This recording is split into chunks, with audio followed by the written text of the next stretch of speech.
Hello guys, मैं एहसान हुसैन और आप देख रहे हैं मेडिसिन मेडकोज। आज हम जानेंगे बॉयल्स इन नोज़ के बारे में, यानी कि लोगों में नाक में फुंसी क्यों हो जाती है, क्या कारण होते हैं इसके और इसका क्या ट्रीटमेंट किया जाता है। हमारे एक व्यूअर हैं, उन्होंने हमसे एक सवाल पूछा था कि उनको नाक में बार बार फुंसी होती है और इसके साथ ही उनके चेहरे पर स्वेलिंग आ जाती है और रेडनेस आ जाती है। इसका क्या कारण है, तो इसका भी जवाब इसी वीडियो में मिल जाएगा, तो वीडियो को लास्ट तक देखें। तो सबसे पहले जान लेते हैं बॉयल्स इन नोज़ यानी कि नाक में फुंसी क्यों हो जाती है। ये एक तरह का बैक्टीरियल इन्फेक्शन होता है। एक बैक्टीरिया होता है जिसे स्टेफाइलोकोकस बोलते हैं।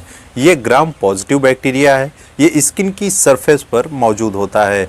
जब किसी कारण की वजह से स्किन पर चोट लग जाती है, खरोंच लग जाती है, या फिर वहाँ पर जो हेयर फॉलिकल्स होते हैं या फिर जो बाल होते हैं वो टूट जाते हैं, जिसकी वजह से वहाँ पर स्पोर्स बन जाते हैं और ये बैक्टीरिया स्किन पर मौजूद होता है। उसके बाद ये अंदर इंटर कर जाता है, जिसकी वजह से वहाँ पर ये इन्फेक्शन फैलाने लगता है, जिसकी वजह से वहाँ पर फूड़ा या फिर फुंसी या फिर दाने का रूप लेने लगता है। जब कोई व्यक्ति नाक में बार बार उंगली करता है या फिर किसी कारण की वजह से हेयर फॉलिकल्स नाक के अंदर जो होते हैं वो टूट जाते हैं या फिर चोट लग जाती है किसी वजह से, तब यह बैक्टीरिया अंदर इंटर कर जाता है, जिससे कि नाक में भी फुंसी बनने लगती है, जो काफ़ी पेनफुल होती है। इसमें पस फॉर्मेशन होता है और काफ़ी परेशानी का सामना करना पड़ता है। नाक में सूजन आने लगती है, रेडनेस आ जाती है, पेन होता है और कुछ लोगों को चेहरे पर भी सूजन आने लगती है। दोस्तों, इसका कारण सिंपल सा है, इन्फेक्शन हो जाने की वजह से हमारी बॉडी रिएक्ट करती है और इन्फ्लामेशन होता है, एलर्जी भी हो जाती है, जिसकी वजह से लोगों के चेहरे पर भी सूजन आने लगती है। तो यही कारण होता है कि कुछ लोगों को नाक में फुंसी होती है बार बार और इसके साथ ही उनके चेहरे पर भी स्वेलिंग आने लगती है। जब किसी व्यक्ति के नाक में फुंसी बनती है तब वहाँ पर पपड़ी बनने लगती है। स्वेलिंग हो जाने की वजह से ऑब्स्ट्रक्शन होने लगता है, जिसकी वजह से लोगों को सांस लेने में भी परेशानी होने लगती है। दोस्तों, इन्फेक्शन हो जाने की वजह से लोगों में फीवर भी आने लगता है। तो जान लेते हैं इसके ट्रीटमेंट के बारे में, इसका क्या इलाज करना चाहिए। सबसे पहली बात, अगर आपको बार बार इसका इन्फेक्शन हो रहा है, एक बार फुंसी ठीक होती है फिर दोबारा हो जाती है, तब आपको एक अच्छे डॉक्टर से संपर्क करना चाहिए और इसका ट्रीटमेंट लेना चाहिए। गर्म पानी में बोरिक एसिड डालें और नाक की सेकाई करें।